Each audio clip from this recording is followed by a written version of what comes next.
বিশ্ব ক্রিকেটের সব রকম আপডেট পাওয়ার জন্য আমাদের চ্যানেলটিকে আজই সাবস্ক্রাইব করে রাখুন। রাঁচিতে ৩-১ ব্যবধানে এগিয়ে যাওয়ায় স্বভাবতই হালকা মেজাজে রয়েছেন রোহিতেরা।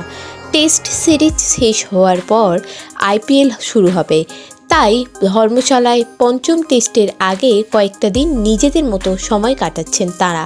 ব্যতিক্রম একজন, তিনি শুভমন গিল।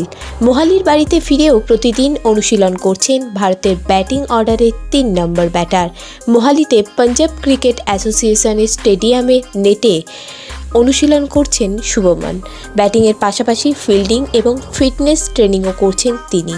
ইংল্যান্ডের বিরুদ্ধে সিরিজের প্রথম 3টি ইনিংসে রান পাননি তিনি। প্রশ্ন উঠতে শুরু করেছিল তার ফর্ম নিয়ে। বিশাখাপত্তনমে দ্বিতীয় ইনিংসে ১৭ রান করে ফর্মে ফিরেছেন শুভমন। তৃতীয় টেস্টের দ্বিতীয় ইনিংসে ৯ রানের জন্য ১৭ রান হাতছাড়া করেন তিনি। চতুর্থ টেস্টেও তার ব্যাট থেকে এসেছে অপরাজিত অর্ধশতরানের ইনিংস।